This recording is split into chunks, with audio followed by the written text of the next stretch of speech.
हरे कृष्ण भक्त राधे राधे। आइए सुनते हैं चंद्रग्रहण की पौराणिक कथा। भारतीय पुराणों और धर्मग्रंथों में चंद्रग्रहण को केवल एक खगोलीय घटना नहीं माना गया है, बल्कि इसे एक गहरी आध्यात्मिक और पौराणिक कथा से जुड़ा गया है। चंद्रग्रहण की सबसे प्रसिद्ध कथा राहु और केतु से संबंधित है, जिसका वर्णन विशेष रूप से भागवत पुराण, विष्णु पुराण और महाभारत में मिलता है। ये कथा देवताओं और दानवों के बीच हुए समुद्र मंथन से जुड़ी हुई है। प्राचीन काल में देवताओं और असुरों के बीच निरंतर युद्ध होते रहते थे। एक समय ऐसा आया जब देवता अपनी शक्तियों खो बैठे और असुरों के सामने कमजोर पड़ गए। तब सभी देवता भगवान विष्णु की शरण में गए। भगवान विष्णु ने उन्हें अमरत्व प्रदान करने वाले अमृत को प्राप्त करने के लिए समुद्र मंथन करने की सलाह दी। देवताओं और असुरों ने मिलकर क्षीर सागर का मंथन करने का निश्चय किया। मंदसासल पर्वत को मंथनी और नागराज वासुकी को ऋषि बनाया गया। मंथन के दौरान अनेक दिव्य वस्तुएं निकली। लक्ष्मी जी, कौस्तुभमणि, ऐरावत हाथी, कामधेनु और अंत में अमृत कलश। जब अमृत कलश प्रकट हुआ तो देवताओं और असुरों के बीच उसे पाने के लिए संघर्ष होने लगा।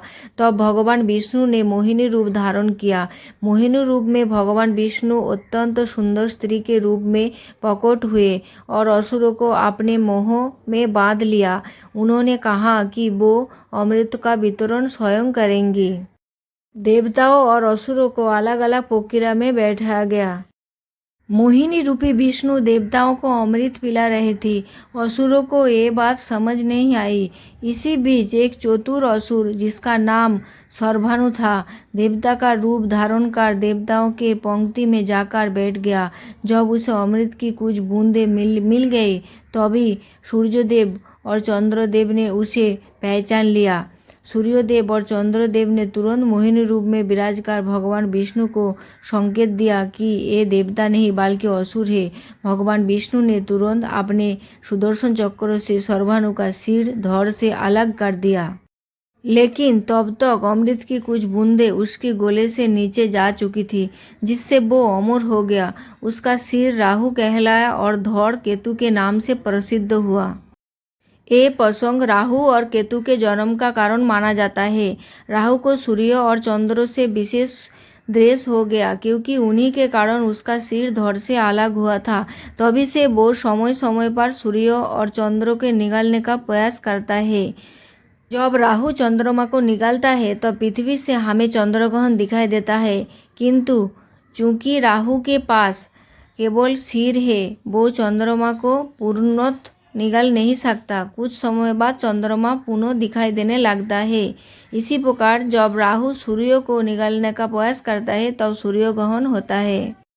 केतु राहु का धड़ है। ज्योतिष शास्त्र में राहु और केतु को छाया ग्रह कहा गया है। ये नवग्रह में सम्मिलित है। हालांकि ये भौतिक ग्रह नहीं है, फिर भी इनका प्रभाव मनुष्य के जीवन पर माना जाता है।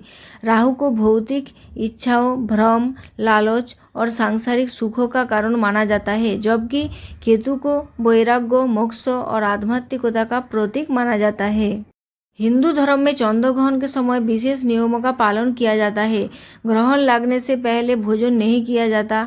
गर्भवती महिलाओं को विशेष सावधानी बरतने को कहा जाता है। ग्रहण के समय मंत्र जप, ध्यान और पूजा पाठ का भी विशेष महत्व है। ग्रहण समाप्ति के बाद स्नान और दान करना शुभ माना जाता है। मान्यता है कि ग्रहण के समय नकारात्मक ऊर्जा बढ़ जाती है, इसलिए आध्यात्मिक साधना करने से विशेष फल मिलता है। वैज्ञानिक रूप से चंद्रग्रहण तब होता है जब पृथ्वी सूर्य और चंद्रमा के बीच आ जाती है और पृथ्वी की छाया चंद्रमा पर पड़ती है। ये पूर्णिमा का दिन ही संभव है। हालांकि विज्ञान इसका भौतिक कारण बताता है, किंतु भारतीय संस्कृति में पौराणिक कथाएं इसे धार्मिक और आध्यात्मिक दृष्टि से समझती है। चंद्रग्रहण का वर्णन स्कंद पुराण और मत्स्य पुराण में भी मिलता है। इन ग्रंथों में ग्रहण को शुभ अशुभ फल देने वाला बताया गया है तथा दान, तप और जप का विशेष महत्व बताया गया है। चंद्रग्रहण की ये कथा केवल एक खगोलीय घटना की व्याख्या नहीं करती, बल्कि ये हमें कई शिक्षाएं भी देती है। नंबर 1, अहंकार का नाश निश्चित है। सर्वाणु ने छल किया, जिसका परिणाम उसे भुगतना पड़ा। 2, सत्य की विजय होती है। सूर्य और चंद्र ने सत्य का साथ दिया। नंबर 3, धैर्य और संयम का महत्व। देवताओं ने धैर्य रखकर अमृत प्राप्त किया। नंबर 4, अमरत्व केवल शरीर का नहीं, कर्म का होता है। राहु और केतु आज भी लोक कथाओं में जीवित है। चंद्रग्रहण की पौराणिक कथा भारतीय संस्कृति, आस्था और ज्योतिष का महत्वपूर्ण हिस्सा है।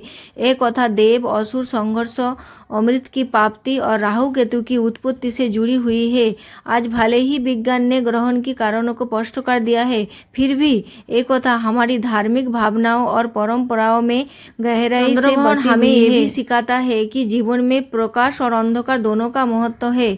जैसे चंद्रमा कुछ समय के लिए ढक जाता है, वैसे ही जीवन में कठिनाई आती है, लेकिन वो अस्थायी नहीं होती। अंततः प्रकाश पूर्ण लौट आता है।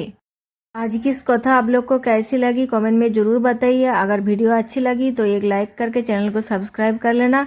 राधे राधे, हरे कृष्ण। फिर से मिलेंगे ऐसे ही एक भक्ति वीडियो के साथ।